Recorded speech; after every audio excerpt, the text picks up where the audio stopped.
Hello students, कैसे हो आप सभी लोग। और आज की जो अपनी क्लास होने वाली है वेन डायग्राम। वेन डायग्राम से रिलेटेड जो है हर एक एग्जाम में 2 या 3 क्वेश्चन आपको देखने के लिए मिल जाएंगे। और जो भी बच्चे प्रिपरेशन कर रहे हैं यूपी पुलिस, यूपीएसआई, अदरवाइज जो भी एग्जाम है उन सभी एग्जाम में वेन डायग्राम आता है। तो आज जो हम चैप्टर लेकर आए हैं वेन डायग्राम, और आप जो है इस क्लास में लास्ट तक बने रहें। अगर आप किसी भी एग्जाम की अगर प्रिपरेशन कर रहे हैं तो आपके लिए जो है ये क्लास बहुत ही इंपॉर्टेंट होने वाली है। तो ठीक है, यहाँ पे ज्यादा बातचीत नहीं करते हैं और करते हैं आज का सेशन स्टार्ट। आज का जो अपना सेशन है वो है वेन डायग्राम। वेन डायग्राम से आपको एग्जाम के अंदर 2 से 3 या हद से 4 तक आपको क्वेश्चन भी मिल सकते हैं। ठीक है, दूसरी चीज ये है कि ये जो चैप्टर है थोड़ा कंफ्यूजिंग टाइप है। कहने का मतलब जब तक आपके इसके कंसेप्ट अगर क्लियर नहीं होंगे तब तक आप कहीं ना कहीं जो है इन क्वेश्चनों में गलती करते रहोगे। ठीक है, तो इसको समझना बहुत जरूरी है, इसके कंसेप्ट को समझना बहुत जरूरी है। जब आप कंसेप्ट समझ जाओगे तो आप क्या है क्वेश्चन को बहुत आसानी के साथ और कम टाइम में आप बनाना स्टार्ट कर लोगे। ठीक है, क्या कर रहे आ रहे इधर, क्या करना आया, परेशान करना है। तो ठीक है, पहला क्वेश्चन दे रखा है और बेसिक से क्या है इसको लेकर के चलेंगे। क्योंकि ऐसा है, मान लीजिए कुछ बच्चे हो सकते हैं कि पहले से प्रिपरेशन कर रहे हो तो वो क्या है इस क्वेश्चन को आसानी से बना लेंगे। मगर कुछ बच्चे ऐसे हैं कि इंटर पास किया है या ग्रेजुएशन किया है, ग्रेजुएशन करने के बाद क्या है वो बिल्कुल फ्रेशर होंगे, तो उनके लिए क्या है बेसिक से ही समझाया जाएगा। ठीक है, तो देख लेते हैं कि वो कह रहा है कि पुरुष और पिता का वैन आरेख कैसा होगा।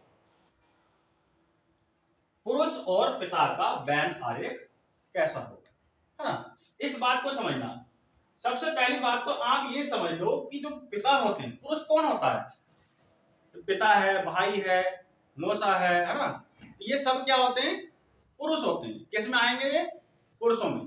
ठीक है, इसको सीधा सीधा समझने का प्रयास करें, रटने का तो बिल्कुल भी प्रयास ना करें, कई बार रिपीटेशन हो गया। ठीक है, तो मान लिया मैंने ये कौन है, पुरुष है, ये कौन है, ये मैंने पुरुष बना दिया, और ये क्या कर लिया मैंने, पिता। ये कौन हो गए, पिता। और इस डायग्राम को अगर देखा जाए तो वो ये कह रहा है कि जो पिता होते हैं वो कौन होते हैं, पुरुष। जो पिता होते हैं वो कौन होते हैं, पुरुष होते हैं। अच्छा, एक डायग्राम और बना लेता हूं। मैंने कहा ये कौन है, पिता है, और दूसरा ये कौन है, पुरुष है। अब ये डायग्राम ये कह रहा है कि जो पुरुष होते हैं वो पिता होते हैं, जो पुरुष है वो पिता होते हैं।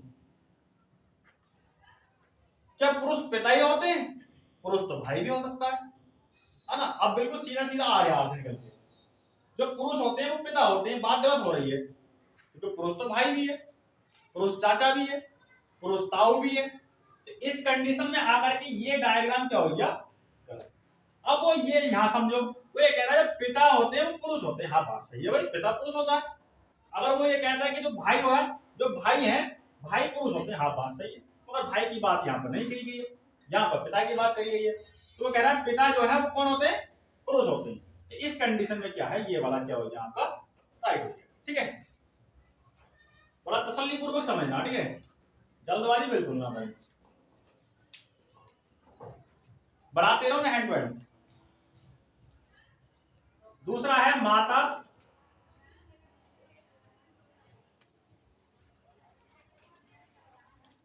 और स्त्री का वैन आरेख होगा। ठीक है, अच्छा इसके 2 ऑप्शन बना लेता हूं, बच्चों बताना तुम। ये क्या है, मैंने माता बना ली, पहले क्या बना ली मैंने, माता बना ली, और ये क्या बना ली मैंने, स्त्री। ठीक, और ये क्या बना ली मैंने, स्त्री, और ये क्या बना ली मैंने, माता। कौन सा सही है सर, पहला दूसरा या दूसरा? कौन सा? दूसरा। बहुत अच्छी बात। देखो इसमें ये क्या कह रहा है, वो ये कह रहा है कि जो स्त्री होती है वो कौन होती है? माता। कोई जरूरी थोड़ी जो स्त्री है वो माता ही होगी, कोई बहन भी हो सकती है, बुआ भी हो सकती है, चाची भी हो सकती है, खाला भी हो सकती है। ये बच्चों को डाल दीजिए बोल। तो इस कंडीशन में आकर के ये क्या हो गया? गलत। अब वो ये कह रहा है जो माता होती है, माता वो स्त्री होती है। हाँ बात सही है, माता स्त्री होती है। तो इस कंडीशन आ गई, ये क्या हो गया? सही। तो ध्यान से समझे, पहले वाले सवाल की तरह, ठीक है? स्क्रीनशॉट ले लो उसका। क्वेश्चन नंबर 3, पुरुष और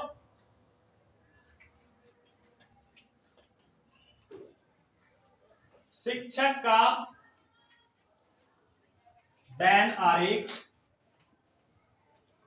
होगा। इस बात को और समझ लीजिए। अच्छा क्वेश्चन है, बढ़िया क्वेश्चन है, कई बार आया भी है। अभी बेसिक ही चल रहा है, कोई दिक्कत नहीं है, ठीक है? धीरे धीरे सारी बातें समझ में आ जाएगी। चलो इसका ही बना लेते हैं। अच्छा मैं 4 कंडीशन बनाता हूं, या 3 कंडीशन या 2 कंडीशन, जितनी भी होंगी। मैंने माना, पहले मैंने क्या बना लिया? पुरुष बना लिया। समझना मेरी बात को ध्यान से। दूसरा मैंने यहां पर क्या बना लिया? शिक्षक बना दिया। यानी कि option number A, option number B. ये क्या करा मैंने? शिक्षक बना लिए, और ये क्या कर लिया मैंने? पुरुष कर लिया। ऑप्शन नंबर सी में मैंने ये किया कि ये मैंने क्या है? शिक्षक बना लिए, और ये क्या बना लिए? पुरुष। यानी कि पुरुष और कौन? शिक्षक। डी में मैंने क्या किया? ये पुरुष हो गए, और ये क्या हो गए? शिक्षक। शॉर्ट में लिख दिया, ठीक है? आई होप आपको समझ में आ रही होगा। अब 4 ऑप्शनों में से कौन सा ऑप्शन राइट होगा? ए होगा, बी होगा, सी होगा, या डी होगा? कौन सा? सी। सी बता रहे हैं बच्चे। चलो हाँ, वैसे ऑप्शन देखा है, यही क्या है? राइट है। बहुत बढ़िया। देखो पहला सही क्यों नहीं होने का, इस बात को समझ लो। वो ये कह रहा है जो शिक्षक होते हैं, शिक्षक वो कौन होते हैं? पुरुष होते हैं। अब शिक्षक कौन होता है? टीचर होता है। कौन होता है? टीचर। तो टीचर तो एक महिला भी हो सकती है, और पुरुष भी हो सकता है। तो यहां पर आकर के क्या है, इस कंडीशन में ये बात गलत हो रही है। वो ये कह रहा है जो शिक्षक होते हैं वो पुरुष ही होते हैं। जो शिक्षक होते हैं वो कौन होते हैं? पुरुष। एक महिला भी तो हो सकती है। तो ये क्या हुआ हमारे? गलत। वो ये कह रहा है जो पुरुष होते हैं वही शिक्षक होते हैं। जो पुरुष होते हैं वही शिक्षक होते हैं। तो कोई जरूरी थोड़ी है कि पुरुष ही शिक्षक बनेंगे, स्त्री बन सकती है। तो इस कंडीशन में आकर ये क्या हो गया? गलत हो गया। और जो ऑप्शन ये डी है वो कह रहा है जो पुरुष है अरे शिक्षक, ये तो बिल्कुल ही अलग कर दिया। ये बिल्कुल ही अलग कर दिया। तो सीधा सीधा ये तो गलत है। यानी कि पुरुष का शिक्षक से कोई लेना देना नहीं, और शिक्षक का पुरुष से कोई लेना देना नहीं। ये बिल्कुल ही क्या है? अलग कर दिया। ये भी गलत हो जाएगा। अब इसमें ये कह रहा है कि ये तो हो गए हमारे शिक्षक, और ये क्या हो गए? हमारे पुरुष। तो इसमें से कुछ पुरुष शिक्षक हैं, ये वाला जो पार्ट निकल आया है ना। अब जरूरी नहीं है कि पुरुष ही शिक्षक होते हैं, तो कुछ पुरुष शिक्षक होते हैं और कुछ महिलाएं शिक्षक होती हैं। तो इसलिए ऑप्शन नंबर सी क्या हो गया आपका? राइट। आई होप इतनी बात समझ में आई? ठीक है, तो अगले क्वेश्चन की तरफ बढ़ते हैं। इसका स्क्रीनशॉट ले लो फिर।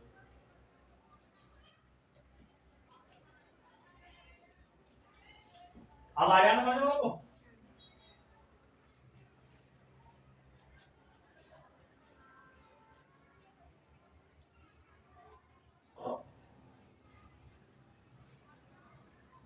शिक्षक और स्त्री का बैन आरेख होगा। बनाओ बच्चों, पहले वाले सवाल की तरह बिल्कुल। तो चलो मैं ही कर लेता हूं, ठीक है। बना लिया तुमने? बच्चों बनाया नहीं बनाया? मान लीजिए ये क्या है, शिक्षक है,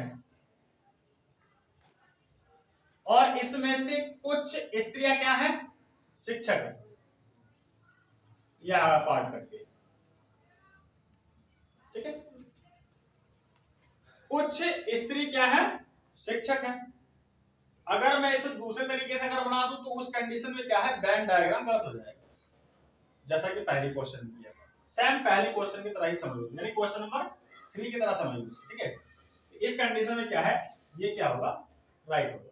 तो इसका वेन डायग्राम जो बनेगा वो इस तरीके से बनेगा, ठीक है। अगला है, एक और देख लो, फिर बाद में क्वेश्चन की तरफ बढ़ते हैं। 5 स्त्री और पुरुष का वेन आरेख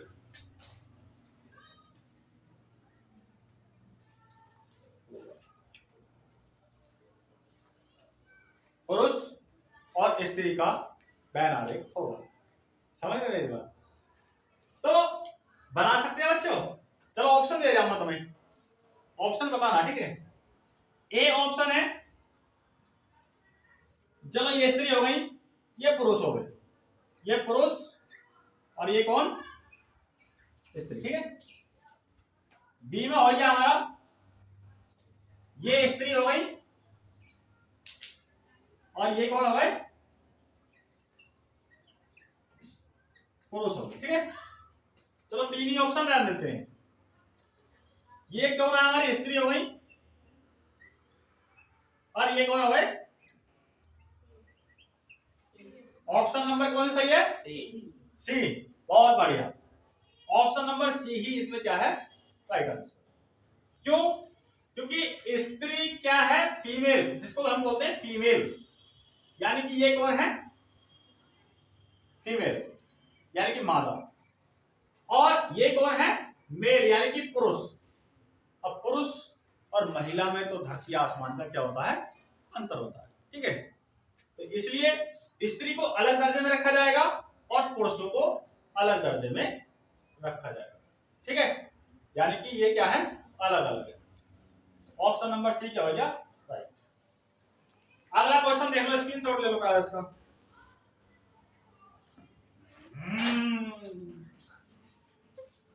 गाड़ी चला दे।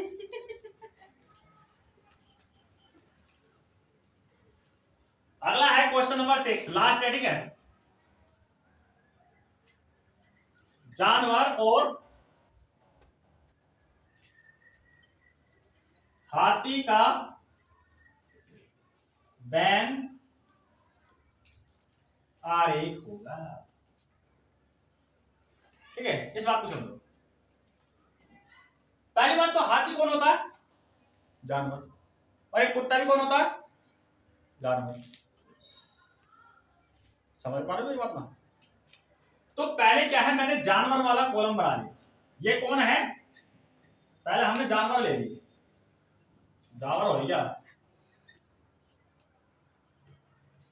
ये कौन हो गए, जानवर हो गए। अब जानवरों में कौन आता है, हाथी आता है, बिल्ली आती है, कुत्ता आता है, शेर आता है, घोड़ा आता है, गाय आती है, बछड़ा आता है, भैंस आती है, आती ना आती। चलो अब हाथी आए हैं तो हाथी भी जानवरों में आएंगे।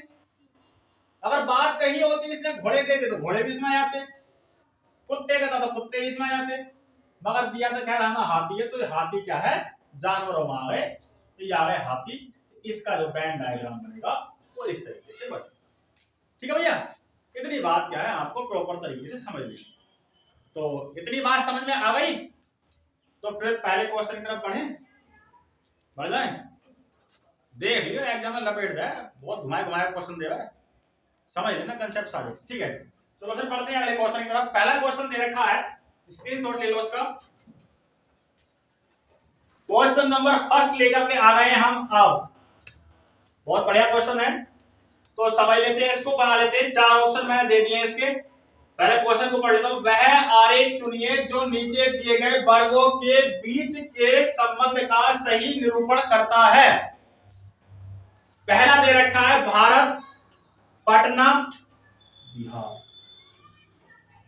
एक चीज तो ये है, राजधानी और राजधानी जो भी है उन्हें याद कर लो। जैसे भारत की राजधानी क्या है बताओ? नई दिल्ली। और बिहार की पटना। बहुत बढ़िया, ठीक है। अब ऑप्शन दे रखा, ए राइट होगा, बी राइट होगा, सी राइट होगा या डी राइट होगा। चलो बच्चों ने आंसर निकाल लिया, एक बार अपन भी देख लेते हैं कि इसमें अगर देखा जाए तो सबसे बड़ा क्या है। भारत बड़ा है, बिहार बड़ा है, पटना। भारत क्या है? एक देश है, एक देश का नाम है। पटना जो है एक राजधानी का नाम है, यानी कि एक शहर का नाम है। पटना कौन है? एक शहर है। बिहार क्या है? एक राज्य है। समझ गए? तो सबसे पहले मैं क्या ले लूंगा? भारत को ले लूंगा। मैंने ये भारत बना, ये कौन भैया? भारत। ये क्या है? भारत। अब भारत का ही एक राज्य है बिहार। बिहार किसका राज्य है? भारत का ही तो है। अरे बिहार जो है भारत का ही तो राज्य है, तो बिहार जो है वो भारत में ही तो आएगा। बिहार किस में है? भारत में तो है। अब भारत तो हमारा यहां से यहां तक है। लो जी, ये बिहार आएगा। ये कौन आएगा? बिहार। अब बिहार में क्या है? पटना। पटना जो शहर है वो किस में है? बिहार में। तो ये पटना आ गया। तो ऑप्शन नंबर सी क्या होगा आपका? राइट। दिमाग लगाओ थोड़ा, आउट ऑफ दिमाग मत सोचो बिल्कुल। तो ऑप्शन बी गलत, बी गलत, ये गलत। ऑप्शन नंबर सी क्या हो गया? राइट। पहले क्या? भारत। भारत में क्या आएगा? बिहार। अब बिहार में क्या है? पटना। या बिहार की राजधानी क्या है? पटना। सीधी सीधी बात है, याद रखना। ये राजधानी वगैरह जो भी स्क्रीनशॉट ले लो, मैं बढ़ते हैं अगले क्वेश्चन की तरफ। इतनी बात समझ आई? प्रॉपर तरीके से समझ में आ गई? ठीक है, माथा बंद करो भाई। अब है क्वेश्चन नंबर 2। तो क्वेश्चन नंबर 2 को देख लेते हैं क्या कह रहा है। वह आरेख चुनिए जो नीचे दिए गए वर्गों के बीच के संबंध को सही निरूपण करता है। तो जो संबंध दे रखा है, जिला, राज्य और तहसील। जिला, राज्य और तहसील। ऑप्शन दे रखे हैं, पहला, दूसरा, तीसरा, चौथा, ABCD तक दे रखे हैं। तो देख लेते हैं बच्चों। देखो क्या आ रहा है, इसका आंसर निकल के कौन सा ऑप्शन सही आ रहा है। निकाला किसी ने? देखो निकाल के देखो। चलो मैं निकालता हूं, है ना। इसमें क्या दे रखा है? जिला दे रखा है। ये क्या है? जिला। और ये क्या है? आपका राज्य। और ये क्या है? तहसील। अच्छा, इन तीनों शब्दों में जो सबसे बड़ा शब्द है वह कौन सा है? इस प्रकार समझ लो आप। क्या तहसील बड़ी होती है, जिला बड़ा होता है, या राज्य बड़ा होता है? सबसे बड़ा होता है राज्य। अगर इन तीनों में अगर देखा जाए तो सबसे बड़ा इन तीनों में क्या हो गया? हमारा राज्य। चलो हमने राज्य को ले लिया सबसे पहले। अब राज्य है, जैसे मान लो मैं उत्तर प्रदेश का रहने वाला हूं। उत्तर प्रदेश एक राज्य है। और मुरादाबाद क्या है? एक जिला है। तो ये मुरादाबाद जिला किस में है? उत्तर प्रदेश राज्य में। तो ऐसे ही जो राज्य होते हैं और राज्यों के अंदर क्या होते हैं? जिले। क्या होते हैं? जिले। तो राज्यों में ही क्या आ जाएगा? जिला। और जिले में क्या होती है? तहसील। तो ये क्या है? हमारी तहसील। तो कहने का मतलब ये आपका क्या है? जिला हो गया। और ये आपका क्या हो गई? तहसील हो गई। समझ गए? तो ऑप्शन नंबर ए क्या हो गया इसमें, राइट हो गया। इतनी बात समझ में आई बेटा, आ गई समझ में? ठीक है, इसको समझो, थोड़ा दिमाग लगा के समझो, ठीक है, ऐसे नहीं समझना बस ऊपर ऊपर। हो सकता है कि आपके समझ में आ गई होगी इतनी बात तो, ठीक है, स्क्रीनशॉट ले लो फिर इसका। अब है क्वेश्चन नंबर 3। क्वेश्चन नंबर 3 को समझ लेते हैं। और बच्चों आप भी क्या है निकालो उसका वेन डायग्राम क्या आएगा, ठीक है, पहला आएगा या दूसरा आएगा या तीसरा आएगा या चौथा आएगा, ए बी सी डी में से कौन सा सही होगा। तो चलो इसको बना लेते हैं। दे रखा है वह आरेख चुनिए जो नीचे दिए गए वर्गों के बीच के संबंध को सही निरूपण करता है, यानी कि दिल्ली, श्रीलंका, एशिया। अच्छा, एशिया है, यूरोप है, ये क्या है, महाद्वीप है। कौन है, द्वीप। जैसे हम कहाँ रहते हैं, भारत में रहते हैं, और भारत कौन से द्वीप में आता है, एशिया महाद्वीप। भारत कहाँ आता है, एशिया महाद्वीप में, याद रखना इस बात को। दूसरी बात, चलो दिल्ली, श्रीलंका, एशिया। एशिया तो हमारा महाद्वीप हो गया, श्रीलंका देश हो गया यानी कि पूरी कंट्री है, और दिल्ली क्या है, एक शहर है और भारत की राजधानी है। समझ रहे हो, इतनी बात समझ पा रहे हो, नहीं समझ पा रहे? या ऐसे समझ लो, दिल्ली क्या है, एक शहर है, और दिल्ली किसका शहर है, भारत देश का शहर है, ऐसे भी समझ सकते हो। अब एशिया, पहले मैंने एशिया ले लिया, ये क्या है हमारा एशिया।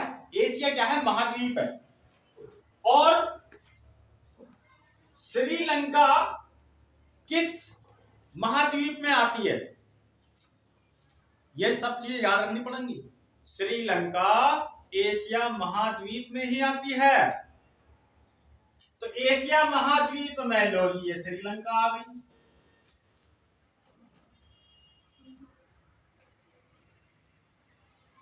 आ गई ना, आ गई श्रीलंका। क्या आप एक बात बताओ, श्रीलंका का दिल्ली से कोई लेना देना है, कुछ भी नहीं। दिल्ली का सिर्फ भारत से लेना देना है, तो श्रीलंका का दिल्ली से तो कोई लेना देना है नहीं। मगर भारत भी क्या है, एशिया महाद्वीप में है, और भारत में क्या है, दिल्ली है, तो इसका मतलब दिल्ली भी तो हमारी एशिया महाद्वीप में हो गई, हो गई ना, हो गई। तो ये आ गई हमारी, बेटा दिमाग को थोड़ा सा सेंटर में रख के बनाया आपने, फर्म में आंसर मत लिखा है। तो ऑप्शन नंबर इसमें भी ना है। अच्छा, अरे ये गलती बन गए हैं।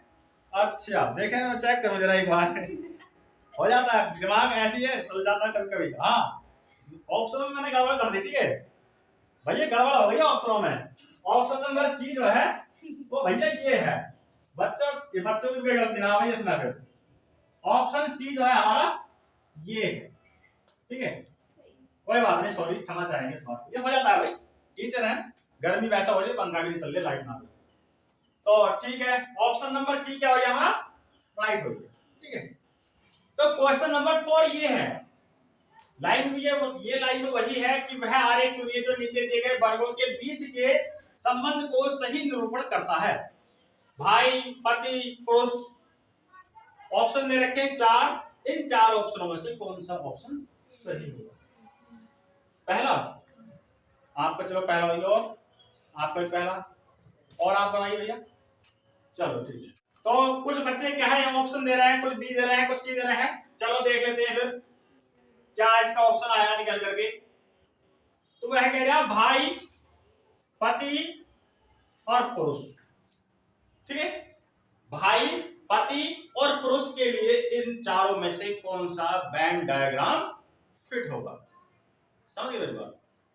तो यहां पर क्या है, आप भी बनाकर देखिए क्या है आपका क्या नहीं।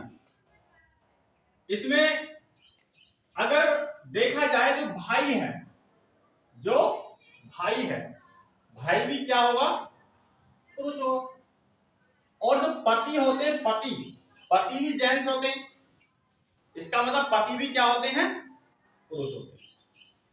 समझ मेरी बात।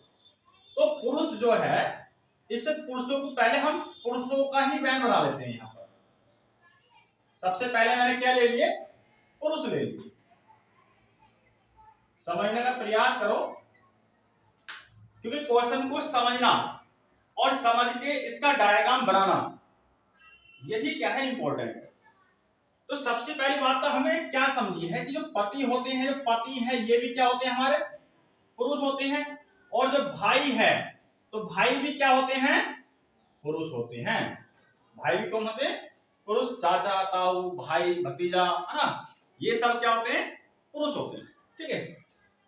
तो सबसे पहले क्या है, मैंने पुरुषों को ले लिया। अब दूसरा क्या है, भाई। चलो मैंने भाई ले लिए। यहां पर ये कौन ले लिया मैंने, भाई। कौन ले लिए, भाई। अब रहे हमारे पति। अगर मैं चाहूं तो इसे इस तरीके से भी ले सकता हूं, मगर इस तरीके से क्या है, ये बैंड डायग्राम गलत हो जाएगा। बैंड डायग्राम क्या हो जाएगा, गलत। वो कैसा होगा, टेंशन मत लो, अभी समझा देंगे बिल्कुल। पहले से मिटा दें, क्योंकि हमने क्या है, ये इस तरीके से गलत कर दिया। अब जो पति हैं, पति आ गए, ये पति आ गए। ये मान लीजिए कोई व्यक्ति किसी महिला का तो पति है ही। मान लीजिए मेरा भाई है, तो वो भी किसी ना किसी महिला का क्या होगा, पति होगा। भाई भी तो पति हो सकता है, कोई जरूरी थोड़ी। ऐसे मान लो आप बैठे हो, पायल तुम्हारे भाई की शादी होगी, तो तुम्हारे तो रिश्ते में भाई लगा, मगर वो भी तो किसी महिला का क्या है, पति है। तो कहने का मतलब ये क्या है, पति हैं और ये भाई हैं। तो कुछ भाई पति भी तो हो सकते हैं, और कुछ पति कुछ बहनों के भाई भी हो सकते हैं। समझ गए बात। तो ऐसी स्थिति में जो हमारा वेन डायग्राम ए ऑप्शन है, ये क्या हो जाएगा, राइट हो जाएगा। अब दूसरी कंडीशन में एक चीज और देख लेते हैं। चलो समझने के तौर पे हम क्या है, इन डायग्राम को क्या है समझ लेते हैं। इसी की बात कर लेता हूं मैं। चलो मैंने मान लिया ये क्या है, पुरुष है। ये क्या है, पुरुष है। और ये क्या है, चलो भाई है। और ये कौन है, तो पति वाला कुछ ऑप्शन कट करके तो पुरुषों में आएगा। तो कहने का मतलब जो ये वाले पार्ट आएगा, जो इसमें पति आएंगे, ये तो पुरुष हो गए, होए ना होए। और जो भाई हैं, भाई वाला कुछ पार्ट कट करके ये आएगा, यानी कि इसमें कुछ भाई आ गए। तो ये भाई कौन हो गए, पुरुष हो गए। और ये क्या हो गए, पति हो गए। यानी कि कुछ पति क्या है, पुरुष हो गए, कुछ भाई क्या है, पुरुष हो गए। क्योंकि पति और भाई दोनों क्या होते हैं, पुरुष। तो पुरुष का क्या है, कॉलम बड़ा बनेगा, और पुरुषों में ही, यानी कि पुरुषों के अंदर ही भाई आएगा, और पुरुषों के अंदर ही क्या आएगा, पति आएगा। समझिए मेरी बात। तो इसलिए यहां पर आकर के क्या है, ये वेन डायग्राम गलत हो जाएगा। ज्यादातर बच्चे क्या है चुन रहे थे, ये वाले भाई तो आ गए, चलो ये वाले भाई तो इन्हें तो दर्जा मिल गया पुरुषों का, इन वाले पतियों को भी पुरुषों का दर्जा मिल गया। बाकी जो बचे वो हो सकता है कि बिना शादीशुदा हो, बालक हो, बच्चे हो, तो वो इसमें आ जाएंगे सारे, मगर होंगे तो पुरुष ही, महिलाओं को यहाँ पर कोई जिक्र नहीं है। दूसरी चीज, जो यहाँ पर वाले ये वाले जो भाई बचे, ये वाले, इन वाले भाइयों को हमने पुरुषों से या पुरुषों के दर्जे से अलग कर दिया। तो ऐसी स्थिति में आकर के ये वेन डायग्राम क्या हो जाएगा, गलत हो जाएगा। समझे मेरी बात। ठीक है, इसका स्क्रीनशॉट ले लो। बाकी ये भी जो है स्थिति नहीं बनने की है, और ना ही ये ऑप्शन नंबर ए क्या हो जाएगा, राइट। ठीक है, अगला क्वेश्चन देखते हैं। कह रहा है कि निम्न में से कौन सा आरेख छात्र, कॉलेज और स्कूल के बीच के संबंध को सर्वाधिक सही दर्शाता है। ऑप्शन 4 दे रखे, 4 ऑप्शनों में से एक ऑप्शन ऐसा है जो स्कूल, कॉलेज और छात्र के संबंध को सर्वाधिक सही तरीके से दर्शाए। समझ रहे बात, दिमाग लगाइए और समझने का प्रयास करो कि क्या दे रखा है, हमें छात्र दे रखा है, दूसरा है कॉलेज, और तीसरा है स्कूल। ठीक है। ये बात तो आप भी जानते होंगे कि छात्र जो है वो कॉलेज भी जाते हैं और छात्र जो है वो स्कूल में भी जाते हैं। या इस दूसरे तरीके से अगर कहा जाए कि कॉलेज में भी छात्र रहते हैं और स्कूल में भी छात्र रहते हैं, या कॉलेज में भी छात्र पढ़ने के लिए जाते हैं और स्कूल में भी छात्र पढ़ने के लिए जाते हैं। स्कूल और कॉलेज में छात्र ही तो जाएंगे, बाकी तो और व्यक्तियों का काम है नहीं, या टीचर जाएगा। टीचर की यहाँ पे कोई ऐसी बात नहीं की गई। तो मैंने मान लिया कि छात्र हैं और कॉलेज है, तो भाई अब छात्र कॉलेज में जा रहा है, स्कूल में जा रहा है, तो इसका मतलब सबसे पहले जो हम ऑप्शन लेंगे या सबसे पहले जो सर्कल बनाएंगे वो बनाएंगे छात्र। समझने का प्रयास करो, खुले दिमाग के साथ समझो। ये क्या हो गए, हमारे छात्र हो गए। ठीक है, छात्र कहां जाते हैं, छात्र स्कूल भी जाते हैं। चलो हमने ये स्कूल ले लिया, ये क्या ले लिया मैंने, ये वाले छात्र आ गए स्कूल में। ठीक है, दूसरा छात्र क्या है, हमारे कॉलेज में भी जाते हैं। ये क्या है हमारा कॉलेज आएगा, ये क्या है हमारा कॉलेज। अब ये क्या है, जैसे मान लो ये क्या है, स्कूल है, ये तो एक बिल्डिंग है, और ये क्या है, कॉलेज है, ये तो एक बिल्डिंग है। और इस बिल्डिंग में मान लो ये क्या आ गए, हमारे छात्र आ गए। इस कॉलेज में इन वाले छात्रों में, पूरा छात्र का कॉलम है ना, तो कुछ छात्र कहां आ गए, कॉलेज में आ गए, और छात्र वाले सर्कल में से कुछ छात्र कहां आ गए, स्कूल में आ गए। बाकी इन लोग बिल्डिंग बनी पड़ी है, कमरे हैं, तो हो सका है भाई एडमिशन कम हुए हो, है ना बिल्डिंग है तो हो सकता है कि इसमें कमरे ज्यादा है, बच्चे कम है, इधर कोई कमरे खाली पड़े, कोई दिक्कत नहीं है, पड़े रहने तो हमें क्या लेना। दूसरी बात ये है, बाकी जो ये वाले छात्र बचे, ये वाले जो छात्र बचे, ये कहां जाएंगे, क्योंकि छात्र का कॉलम है ना पूरा ये, तो ये वाले छात्र को जरूरी थोड़ी है कि सारे छात्र स्कूल और कॉलेज जाते हैं, कुछ कोचिंग सेंटर में जाते हैं। जैसे आप बैठे हो, आप मेरे पास ऑनलाइन स्टडी करने के लिए आ रहे हैं, समझ रहे मेरी बात। छात्र कोई स्कूल और कॉलेज तो जाते जाता है, दूसरा और कहा कोचिंग सेंटर, लाइब्रेरी, अन्य अदर चीजें भी जाता है, मगर उन चीजों का जिक्र न कराती है। लाइब्रेरी कोचिंग सेंटर वाली होंगे ये वाले जो बचे। ठीक है, इस ऐसी स्थिति में छात्र कॉलेज और स्कूल के लिए ऑप्शन नंबर हो जाएगा बच्चों आपका सी।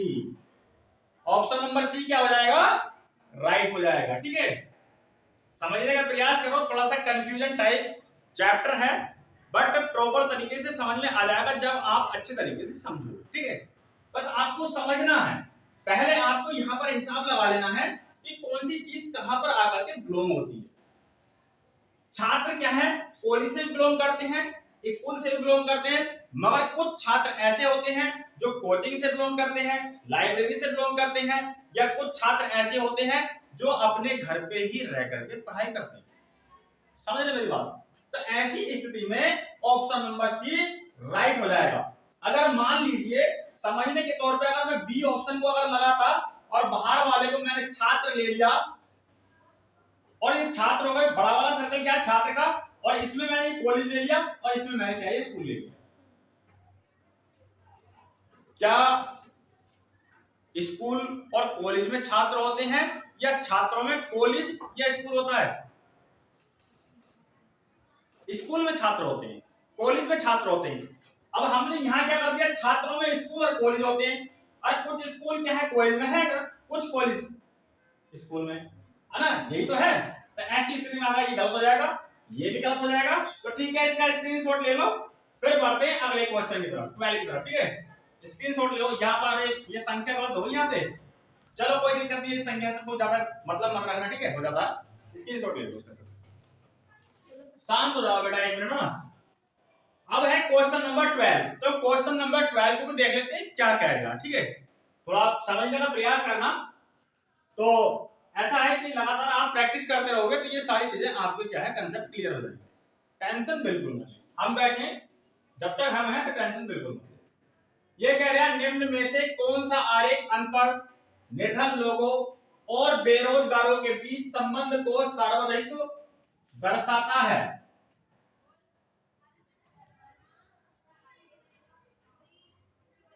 ठीक है, अब देख लेते हैं option A B C D, चार ऑप्शन दे रखे हैं, चार ऑप्शनों में से एक ऑप्शन क्या होगा, राइट होगा।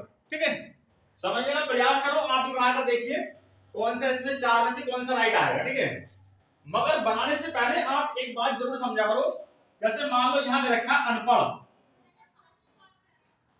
क्या दे रखा अनपढ़, दूसरा क्या दे रखा है निर्धन, निर्धन लोग हैं, चलो निर्धन लोगों या निर्धन लोग बात है, और क्या दे रखा है बेरोजगारों। ठीक है, ये तीन तथ्य दे रखे हैं यहां पर, यानी कि अनपढ़, निर्धन लोग और बेरोजगार। ठीक है, अब समझने वाली बात यह है, जो अनपढ़ लोग होते हैं, जो अनपढ़ लोग होते हैं वो निर्धन भी हो सकते हैं और वो बेरोजगार भी हो सकते हैं, और जो निर्धन लोग हैं, समझने का प्रयास करें। ठीक है, जो निर्धन लोग हैं वो बेरोजगार भी हो सकते हैं और क्या अनपढ़ भी हो सकते हैं। ठीक, और जो निर्धन लोग हैं वो अनपढ़ भी हो सकते हैं, दूसरी बात जो बेरोजगार हैं वो निर्धन भी हो सकते हैं और क्या अनपढ़ भी हो सकते हैं।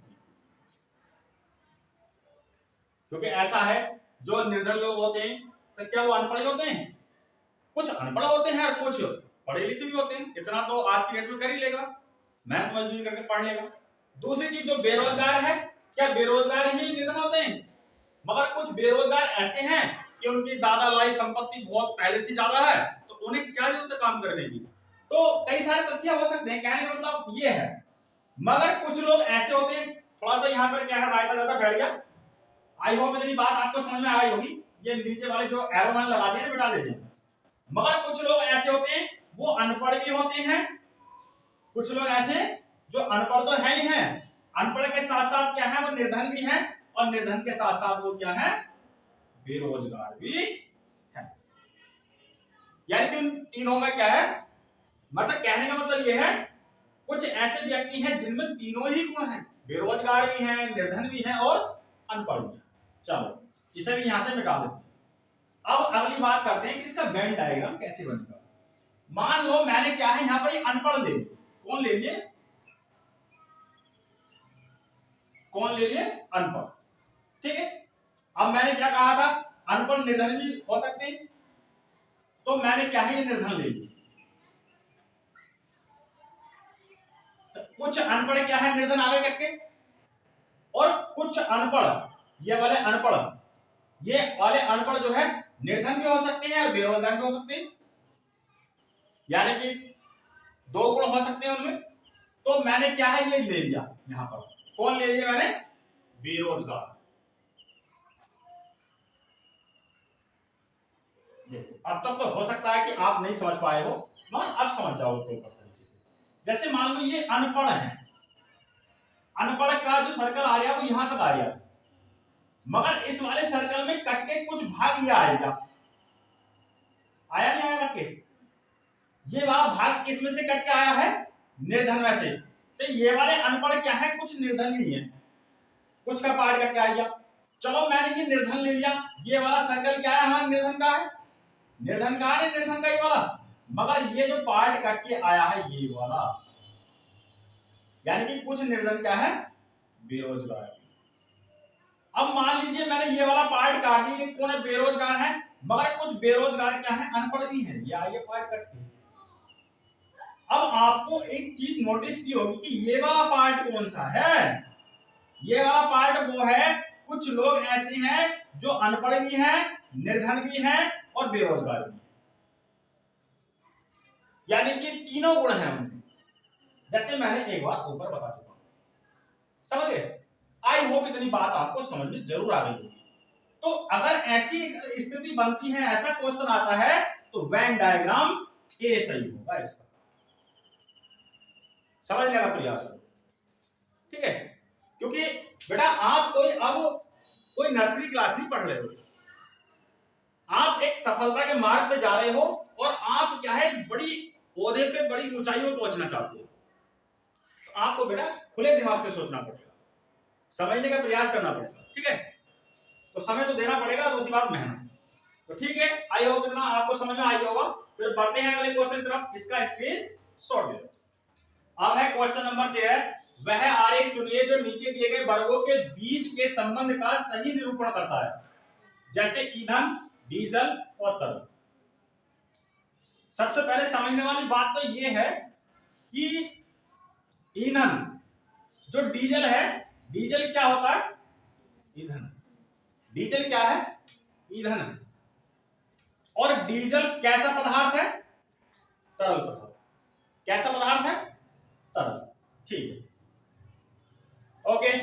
अब इसमें ऑप्शन दे रखे ए बी सी डी, तो इसमें 4 ऑप्शन में से कौन सा ऑप्शन राइट होगा?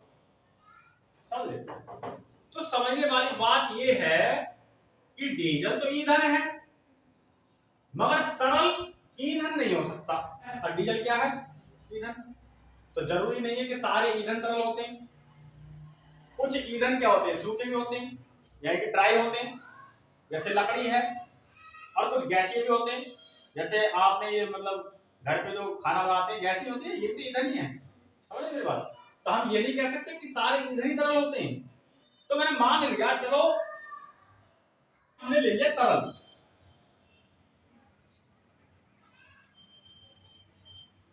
ठीक है, क्या लिया? तरल। बाकी के जितने भी ऑप्शन है सारे समझाएंगे, ठीक है, टेंशन मत लो। जब तक मैं हूं तो टेंशन लेने की कोई जरूरत नहीं है। तो मैंने क्या ले लिया? तरल ले लिया। अब तरल क्या होता है? डीजल। तो मैंने ये डीजल ले लिया। ये क्या ले लिया मैंने? डीजल। क्योंकि तरल पदार्थों में तो आया डीजल। डीजल क्या है? तरल ही तो है, ठीक। दूसरी चीज दे रखा है हमें ईंधन। अब इसमें ईंधन क्या है? ईंधन डीजल ही तो है। ईंधन क्या है? डीजल। अगर मान लो जो ईंधन है, अगर ईंधन को अगर मैं इस तरीके से कर लूं, अगर मैं इस तरीके से कर लूं, तो इसमें बाकी ये तो हमारा डीजल है, ये पोर्शन कितना आई है सारा? डीजल आई है। बट ये वाला जो तरल पदार्थ बच गया है, कहीं ना कहीं आकर के क्या है, यहां पर ये वेन डायग्राम गलत हो गया। वो कैसे? वो अभी समझाएंगे, पहले इसको मिटा दें।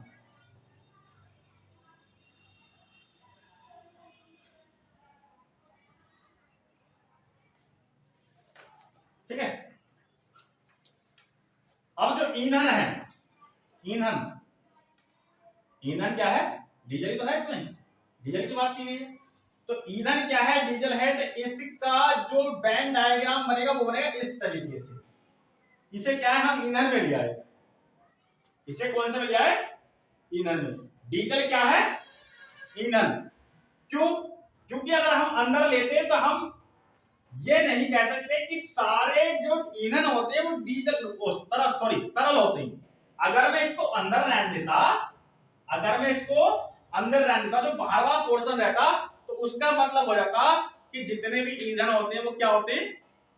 तरल होते हैं। क्योंकि वो तरल के अंदर आएगा ना।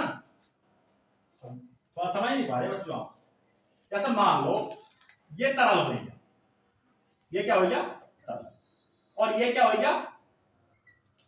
ईंधन। और ये क्या हो गया? ऐसी स्थिति तो आ रही थी। अब इसमें मैं क्या कह रहा हूं? डीजल क्या है? ईंधन। ईंधन क्या है? तरल। तो क्या सारे ईंधन ही तरल होते हैं? तो यहां पर आकर ऐसी स्थिति में गलत नहीं हो गई है? गलत हो जाएगा नहीं हो जाएगा? जो मैंने पहले क्या है, ईंधन को अंदर ले लिया था। अगर अंदर लेते हैं तो ऐसी स्थिति में ये डायग्राम क्या है? गलत हो गया ना भैया? तो ऐसी स्थिति में आकर के ये सही है और ये क्या है? गलत। क्योंकि ईंधन क्या है? सूखे भी होते हैं, गैसीय भी होते हैं, है ना, और तरल भी होते हैं। अगर हम अंदर अगर रखते हैं तो उसमें बात आ जाएगी कि सारे ईंधन क्या होते हैं? तरल होते हैं। मगर ऐसा होता नहीं। तो इसलिए ऐसी स्थिति में कौन सा ऑप्शन सही आएगा बच्चों? Option number A. Option number A. तो option number is A correct answer. Screenshot ले लो, फिर पढ़ते हैं आगे। तो एक काम करते हैं ना, ध्यान से सुनो मेरी बात को। ये अपना कौन सा पार्ट चल रहा है? पार्ट 1 चल रहा है। कौन सा? पार्ट 1। अब पार्ट 1 में अपन क्या है 13 ही क्वेश्चन रह देते हैं और बाकी क्या है वेन डायग्राम का, बाकी जो है वेन डायग्राम के जितने भी क्वेश्चन रह रहे हैं, जितने भी कंसेप्ट रह रहे हैं, वो लेकर आते हैं पार्ट 2। ठीक है, तो जितने भी बच्चे प्रिपरेशन कर रहे हैं वह बच्चे लगातार तैयारी करते रहें, कंटिन्यू और फोकस के साथ क्या है अपनी प्रिपरेशन को बढ़ा के रखें। अगर आप अपनी प्रिपरेशन को और अच्छे तरीके से आप बनाए रखोगे तो आप सफलता पाने में ज्यादा वक्त नहीं लगाओगे। ठीक है, और दूसरी बात, पार्ट 1 अपना क्या है कंप्लीट हो गया है, पार्ट 2 अपना कल आ जाएगा, तो कोई दिक्कत नहीं है। 13 क्वेश्चनों को यहाँ पर क्या हमने रिकवर करा दिया है। इन क्वेश्चनों का रिवीजन करना, अच्छे तरीके से इनको समझना और इससे रिलेटेड आपको 2 या 3 प्रश्न एग्जाम के अंदर देखने के लिए मिल जाते हैं। तो कहते हैं ना कि बूंद बूंद करके घड़ा भरता है। तो ऐसे ही पूरी रीजनिंग के जितने भी चैप्टर हैं उनसे 2-2, 3-3 क्वेश्चन उठ के आते हैं और उन्हें सोल्व कर करके हम अच्छे अंक प्राप्त कर लेते हैं। ठीक है, तो इसलिए सारे चैप्टर पढ़ना भी बहुत जरूरी है। तो ठीक है, मिलते हैं आपको पार्ट 2 में। तब तक के लिए बाय और ले लो इसका स्क्रीनशॉट।